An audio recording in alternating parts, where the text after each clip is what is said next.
ಕೃತ್ಯಗೆ ಸವಿತೆಯ ಆತ್ಮಹತ್ಯೆ.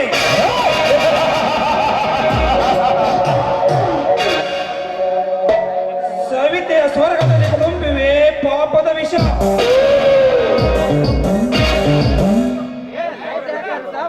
ಸೋದರಿಯನ್ನು ಕಳೆದುಕೊಂಡು ಹುಚ್ಚನಾಗಿ ತಿರುಗುತ್ತಿದ್ದಾನೆ ರವಿರಾವ್. ಅದಕ್ಕಾಗಿ ಮೆರೆಯುತ್ತಿದ್ದಾನೆ ಈ ಗೌಡ ಮಹಾರಾಜನಾಗಿ.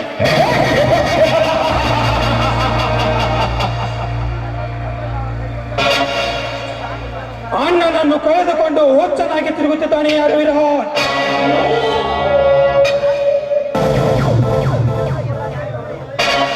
ಈ ಶಿವಕಾಂತ್ ಗೌಡನ ಬಲೆಗೆ ಬಿದ್ದು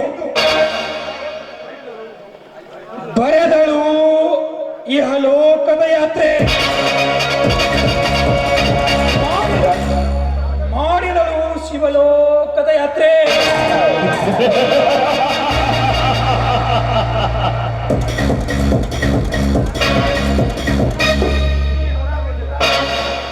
ಹೀಗೆ ನೂರಾರು ರೋಷಗಳನ್ನು ಉಂಡು ಮಾಡುವೇನ ಮಜಾ.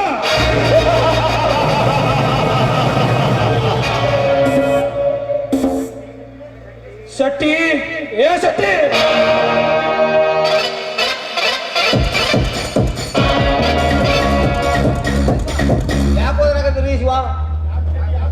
ಯಾಕೆ ಶೆಟ್ಟಿ? 2 ಸಲ ಹೋಗಿದ್ರು, ಕಿವಿ ಕೇಳಿಸ್ತಲೇನೋ? ಏನ್ ಬಿಡ್ರಿ ಮಕ್ಳ ಕಿವಿಡಾಗ್ಯಾವ್ರಿ, ವಯಸ್ಸಿನ ಭಾಳ ಆಗ್ಯಾವು, ಅದಕ್ಕಾಗಿ ಸ್ವಲ್ಪ ಕೇಳಿದ್ರಿ. ಹಾ ನೋಡು ಶೆಟ್ಟಿ, ಆ ವಿಕ್ರಾಂತನಿಗೆ ಹೇಳುತ್ತೇನೆ, ನಿನಗೆ ಎಷ್ಟು ಬೇಕು ಅಷ್ಟು ದುಡ್ಡನ್ನು ತೆಗೆದುಕೊಂಡು ಹೋಗಿ ಮೊದಲು ಕಿವಿಯನ್ನು ಚೆಕಪ್ ಮಾಡಿಸಿಕೊಂಡು ಬಾ. ಅವೆಲ್ಲ ಆಗಲ್ಲ ಬಿಡ್ರಿ, ಅವೆಲ್ಲ ಕೇಳಂಗಿಲ್ಲ, ಸುಮ್ಮನೆ ಕೆಲಸ ಆಗೋದು. ಹಾ ಇರಲಿ, ಆ ವಿಕ್ರಾಂತನಿಗೆ ಕೆಳಗಿಳಿದು ಬರಲು ಹೇಳು.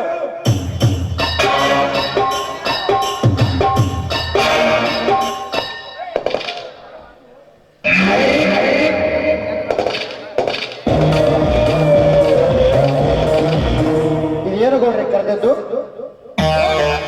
ಬಾ ವಿಕ್ರಾಂತ್ ಬಾ, ನಿನ್ನ ಹತ್ತಿರ ಮುಖ್ಯವಾದ ವಿಷಯವನ್ನೇ ಮಾತನಾಡಬೇಕು. ಅದು ಯಾವ ವಿಷಯ ಬೇಗ ಹೇಳಿದವ್ರಿ? ಆ ವಿಷಯ ಸಾಧ್ಯವಾದರೂ ಸಾಧ್ಯ ಮಾಡಿ ತೋರಿಸಬಲ್ಲ ಈ ವಿಕ್ರಾಂತ್. ನನಗೆ ಗೊತ್ತು ವಿಕ್ರಾಂತ್ ನೀನು ಎಂತವನು ಅಂತ. ನೀನೇನು ಸತ್ಯ ಮಾಡಬೇಕಾಗಿಲ್ಲ, ಮಾಡಬೇಕಾಗಿರೋದು ಒಂದೇ ಜವಾಬ್ದಾರಿ. ಯಾವ ಜವಾಬ್ದಾರಿ ಗೌರಿ? ಇದೇ ಜವಾಬ್ದಾರಿ. ಏನು ಗೌರಿ? ನೀನು ಮಾಡುತ್ತಿರುವ ಜಾಬಿಗೆ ನಾನು ಕೊಡುತ್ತಿರುವ ಜವಾಬ್ದಾರಿ. ಹಾ ನೋಡು ವಿಕ್ರಾಂತ್, ಇದುವರೆಗೆ ನೀನು ವಹಿಸಿಕೊಂಡ ಈ ಮನೆ, ಫ್ಯಾಕ್ಟರಿ ಎಲ್ಲ ವ್ಯವಹಾರಗಳನ್ನು ನೀನೇ ನಡೆಸಿಕೊಂಡು ಹೋಗಬೇಕು. ಈ ಎಲ್ಲ ವ್ಯವಹಾರಗಳನ್ನು ನೀನೇ ಮುಂದುವರಿಸು. ಬೇರೆ ಗೌರಿ, ಈ ಯೋಗ್ಯತೆ ನನಗಿಲ್ಲ. ನಾನು ನಿಮ್ಮ ಮನೆ ಕಾಯುವ ಕಾವಲುಗಾರ ಪಾತ್ರ. ನನಗೇಕೆ ಬೇಕು ಗೌರಿ ನಿಮ್ಮ ತೆಸುರಿಕಿ?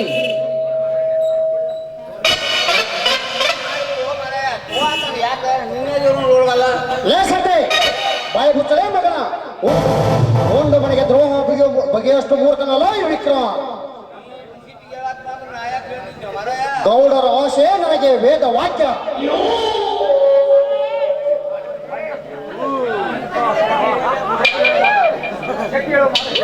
ಶೆಟ್ಟಿ ಹೇಳೋ ಮಾತು ನಿಜವಿದೆ ವಿಕ್ರಾಂತ್. ನಾನೇನು ನಿನ್ನ ಆಸೆಗೆ ಆಟಿ ಆದವನಲ್ಲ. ನಿನ್ನ ಮೇಲೆ ತಲೆಯ ಮೇಲೆ ಭಾರವನ್ನು ಕೂಡ ಹೊರಿಸುತ್ತಿಲ್ಲ. ನೀ ಮಾಡುತ್ತಿರುವ ಕೆಲಸದ ಜೊತೆಗೆ ಇದೊಂದು ಕೆಲಸವನ್ನು ನೀಗಿಸಿಕೊಂಡು ಹೋಗುತ್ತೀಯ ಎಂದು ನನ್ನ ಮಗನ ಸರಿಯಾಗಿ ಹೇಳುತ್ತಿದ್ದೇನೆ.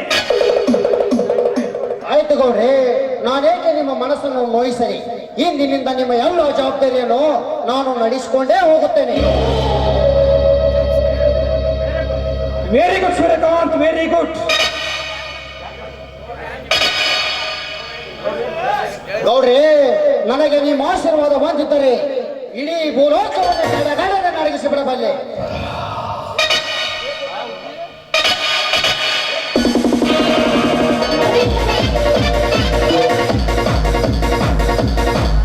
ಚಾಂದಿನಿ ಕಾಲ ತೆರಿ ಕೆಟ್ಟ ಹೋಗೈತ್ರಿ. ಏನು ಗೌಡ್ರು ಹಿಂಗ್ ಕೂತಾರ ಗೊತ್ತಾಗಲ್ಲ, ಏನು ವಿಚಾರ ಮಾಡತಾರೋ ಗೊತ್ತಾಗಲ್ಲ. ಯಾಕೋ ಮಗನ, ಸೊಕ್ಕೆ ನಿನಗೆ ಗೌಡ್ರ ಮುಂದೆ ಪದ ಹಾಡ್ಕೊಂಡು ಬರ್ತಾ ಇದ್ದಾರೆ ಮಾಡೋಕೆ ನಿನಗೆ ಬೇರೆ ಕೆಲಸ ಇಲ್ಲ. ಇಲ್ಲ ನೋಡ್ರಿ ತಪ್ಪಾತ್ರಿ ಅಟ ಚಾಂದಿನಿ ಗುಂಗುನ್ಯಾಗ ಹಾಡ್ಕೊತ ಬಂದ್ ತಪ್ಪಾತ ಏನಾತ್ ಹೇಳ್ರಿ ಗೌಡ್ರ. ಹಾಗಾದ್ರೆ ಕಾರ್ ತೆಗೆದುಕೊಂಡು ಬೇಗ ಬಾ, ಈಗಲೇ ಬೆಂಗಳೂರಿಗೆ ಹೋಗಬೇಕು. ಹ್ಞೂ ನೋಡ್ರಿ ಕಂಬಾರ್ ಬರ್ಬಂತೇಳಿ ಹೇಳಿನ್ರಿ, ಈಗ ಸದ ಹೋಗಿ ತಗೊಂಡ್ ಬರ್ತೇನ್ರಿ ಹಂಗ ಮ್ಯಾಗಿನ ತೆಗದ ಹಾಸತ್ ಬರೀ ಅಡ್ಸಿ ಮಗದ ನಮ್ಮ ಹೆಣ್ಮಕ್ಳಿಗೆ ಬಾಳ ಕೈ ಹಾಕದಕ್ಕೆ. ಆಯ್ತು ನೋಡ್ರಿ ನಾ ತಗೊಂಡ್ಬರ್ತೇನೆ ನೋಡ್ರಿ, ಗಾಡಿ ತಗೊಂಡ್ಬರ್ತೇನೆ. ಗಾಡಿಗೆ ಚಾವಿ ಅದು ಕೊಡ್ರಲ್ಲ ಗೌಡ್ರ, ತಗೊಂಡ್ಬರ್ತೇನೆ. ಗಾಡಿ ಒಂದು ಕೆಟ್ಟೈತ್ರಿ, ಏನ್ ಮಾಡ್ಬೇಕು ಅದಕ್ಕೆ? ಲೇಖಪ್ಯ ಕೆಟ್ಟಿದೆ ಎಂದು ಕೈ ಕಟ್ಟಿ ಕುಳಿತರೆ ಮುಂದಿನ ಕಾರ್ಯ ಆಗೋದು ಹೇಗೆ? ಬೇಗ ರಿಪೇರಿ ಮಾಡಿಸಿಕೊಂಡು ಬೇಗ ಬಾ.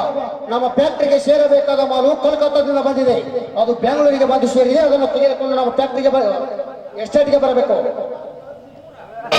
ಆಯ್ತು ನೋಡ್ರಿ ಗೌಡ್ರ, ನಾ ಇನ್ನು ಔಷಧಿ ಹೋಗಿ ಬಡದವ್ರಿಗೆ ಹೋಗಿ ಬಂದು ಬರ್ತೇನೆ ಗೌಡ್ರ, ತಗೊಂಡ್ಬರ್ತೇನೆ. ಹಾ ಶೆಟ್ಟಿ, ನೀನು ನಡೆ. ನಿಲ್ಲು ವಿಕ್ರಮ್, ನಿಲ್ಲು. ಇದೇ ಸಮಯದಲ್ಲಿ ಒಂದು ಪಾರ್ಟಿ ಮಾಡೋಣ.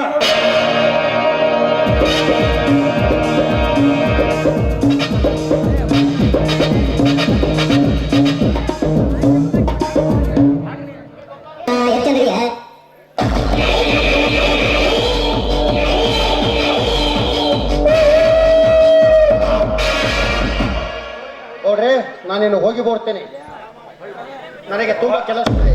ಆಯ್ತು ವಿಕ್ರಾಂತ್, ಹೋಗಿ ಬಾ.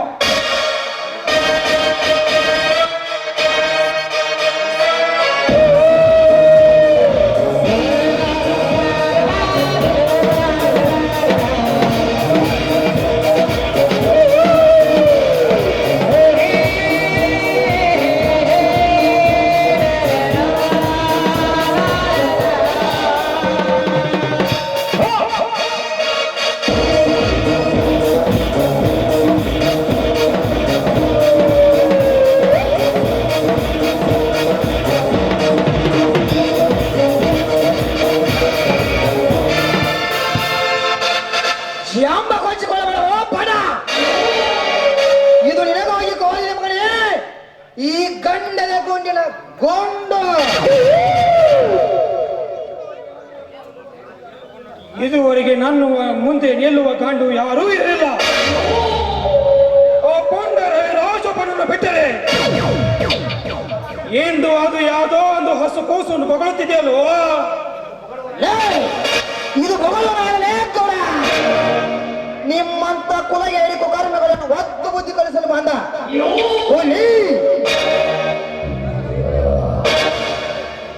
ಗಿರಿ ಗಗನವೇ ಶಿವಕಾಂತ್ ಗೌಡನ ದರ್ಪಕ್ಕೆ ಕಡೆಗಡೆ ನೀಡುವಾಗ ನಿನ್ನಂತ ಹೇಡಿಗಳಿಗೆ ಹೆದರುವಣ ನಾನಲ್ಲೋ. ಆದಿರಲಿ, ನನ್ನ ಕೋಟೆಗೆ ಬಂದು ನನಗೆ ಎದೆ ಹುಟ್ಟಿಸಿ ಮಾತುವ ನಾಡುವ ಹಸು ಕೂಸು ನೀನ್ಯಾರು?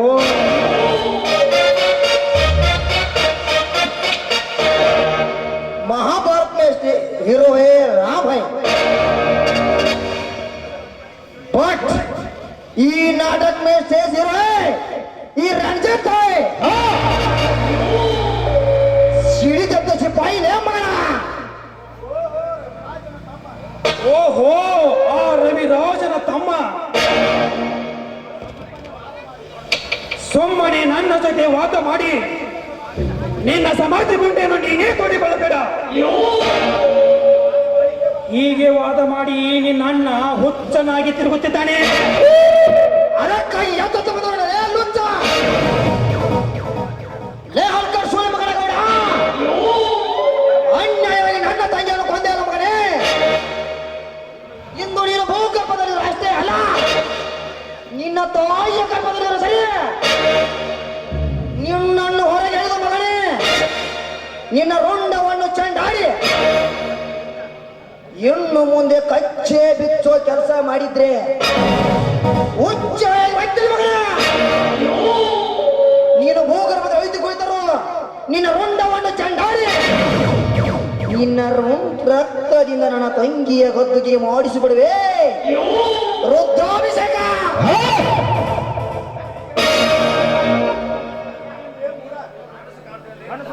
ಕನಸು ಕಾಣುತ್ತೇನು ಲೇ ಮೂಡ? ಸುಮ್ಮನೆ ಹೊರಟು ಹೋಗು. ನಿನಗೆ ಏಕೆ ಬೇಕು ಸರ್ಪದ ಸವಾಲು.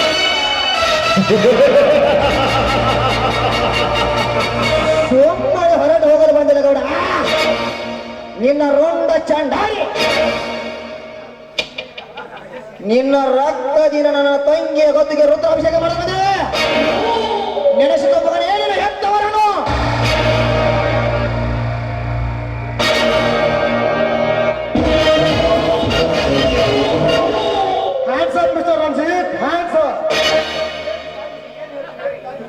ಈಗೇನು ಹೇಳ್ತೀನಿ ಬಿಕಾರಿ? ಒಳ್ಳೆಯ ಮಾತಿನ ನಾಡಿನ ಹಿಡಿದಿರುವ ಆಯುಧವನ್ನು ಕೆಳಗೆ ಬಿಸ. ಇಲ್ಲದಿದ್ದರೆ ಈ ನನ್ನ ರಿವಾಲ್ವನ್ನು ಸುಟ್ಟು ಬಿಡುವೆ ನಿನ್ನ ಕೆಟ್ಟ ದೇಹವನ್ನು. ಈಗ ಎಲ್ಲಿ ಅಡಿಗೆ ಹೋಯಿತು ಈ ನಿನ್ನ ಶೌರ್ಯ?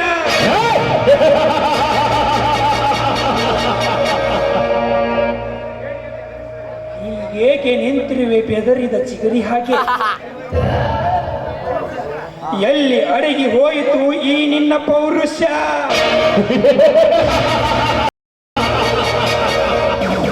ಹೇಳಿ ಅಂತ ಹೆದರಿಸಿದರೆ ಬೆದರು ಇಲ್ಲದ ವಚ್ಚುಗಳು ನಾನಲ್ಲ ಗೌಡ. ನರಸತ ನಾಮದಂತೆ ಷಂಡನಾಗೆ ರಂಡೆಯರ ಗಂಡನಾಗೆ ಕೊಂಡನಂತೆ ಹೆಂಡ ಕೊಡಿದು ಹೇಳಿ ಅಂತ ಆಡುವ ಹೇಳಿಗಳೇನೇನು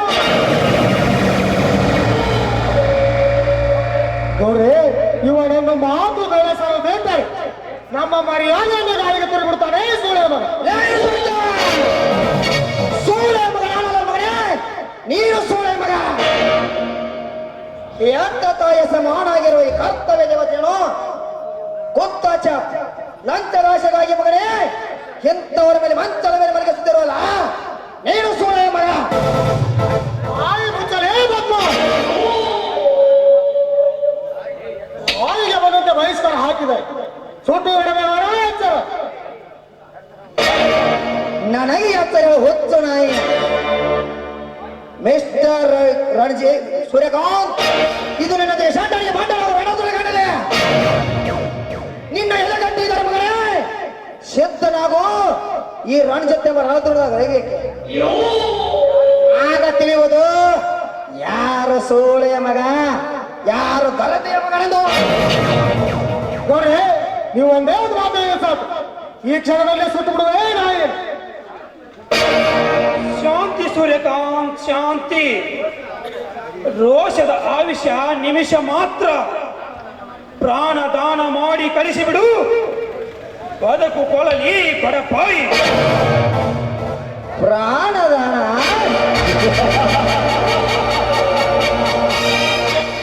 ನನಗೆ ಪ್ರಾಣವನ್ನು ನೋಡಲು ನೀನವನೇ ಗೌಡ. ಇಂದು ನಿನ್ನ ಕೊನೆ ಅಂತ್ಯದ ಗುರಿ ತಪ್ಪಿಟ್ಟೆಂದು ತಿಳಿದುಕೊ ಮಗನೇ. ಇನ್ನು ಮುಂದೆ ನಡೆಯಲೇ ನನ್ನ ನಿನ್ನ ನಡುವೆ ಅಂತ್ಯ ಕದನದ ಅಂತ್ಯದಲ್ಲಿ ನಿನ್ನೆ ಅಂತ್ಯಕ್ರಿಯೆ ಮಾಡುವುದೇ ಈ ರಣಜತ್ತನ ಹೆಗ್ಗುರಿ. ಹೆಗ್ಗುರಿ ಹಾದಿಯಲ್ಲಿ ಮಣ್ಣು ನುಗ್ಗಿದರೆ ಮಣ್ಣು ಮೊಕ್ಕು ಶಿವ ಮಗನ ಎಚ್ಚರದಿಂದ ಬದುಕು. ನಡೆಯೋ ಹಂಸನ ಪಾಪ, ಇಲ್ಲದಿದ್ದರೆ ಅಪಾಯ ಮೇಲೆ ಕಟ್ಟಿಟ್ಟ ಬುದ್ಧಿ. ಅಪಾಯ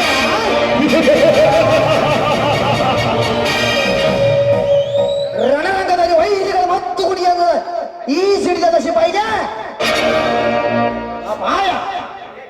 ಎಲೆ ಕೊಪ್ಪಿದ ಕೋಣಗಳೇ, ನಿರ್ಮಿಸುವ ಮಕ್ಕಳ ನಿಮಗಾಗಿ ನರಕ ಕೊಂಡರ ದಾರಿಯನು.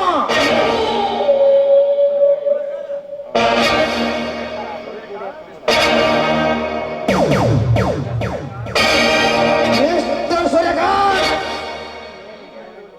ನೀನು ಹಿಡಿದಲು ರಿವಾಲ್ವರ್ ಈ ಸಮಾಜದ ಸೇವೆಗೆ ಬೆರೆತು ಕರ್ಮದ ರಕ್ಷಣೆಗಲ್ಲ ಮಗನೇ. ಆದರೆ ನಾನು ಹಿಡಿದ ರಿವಾಲ್ವರ್ 121 ಕೋಟಿ ಭಾರತ ರಕ್ಷಣೆ ಹೊರತು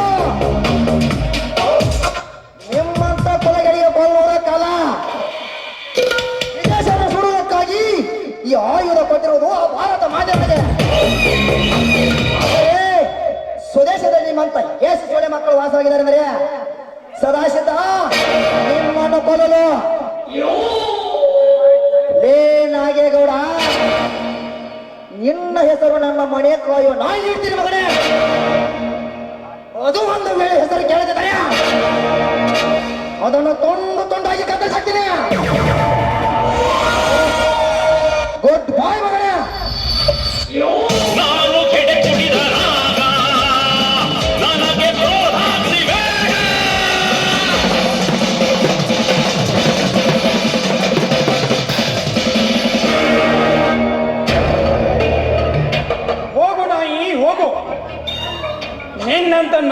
ನಾನು ನನ್ನ ಮನೆಯ ಮುಂದೆ ಚಪ್ಪಲ ಬಿಡು ಜಾಗದಲ್ಲಿ ಕಟ್ಟಿರ್ತೇನೆ. ತುಂಬಿ ಬಂದಿದೆ ಮಗ ನಾಡಿನ ಮರದ.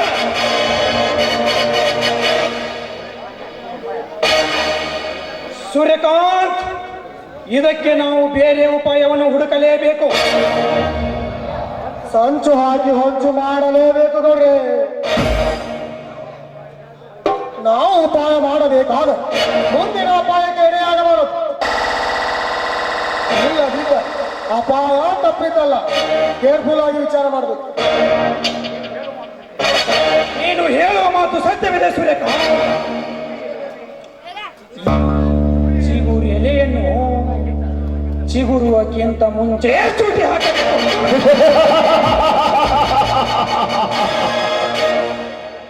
ಅದಕ್ಕೆ ನಾನೊಂದು ಉಪಾಯ ಹುಡುಕಿರೋ ನೋಡ್ರಿ. ಆ ಶಶಾಂಕನ ಬಾಳು ನುಚ್ಚು ನೂರಾಗಬೇಕಾದ ಮೊಳಕೆ ಒಡೆದು ಪ್ರಾಯದ ಹೊತ್ತಿನಲ್ಲಿ ಕಾಲಿಡುತ್ತಿರುವ ಅವನ ತಂಗಿ ಜ್ಯೋತಿಯ ಶೀಲ ಚಿತ್ರ ಚಿತ್ರವಾಗಲೇಬೇಕು.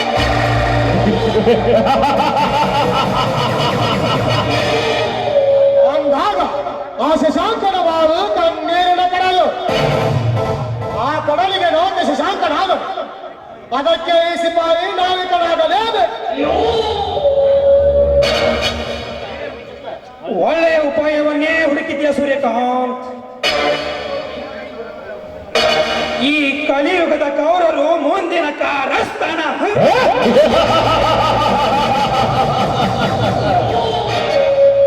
ಆ ಬಡ ಶಶಾಂಕನ ಬಾಳಿಗೆ ಬೆಂಕಿ.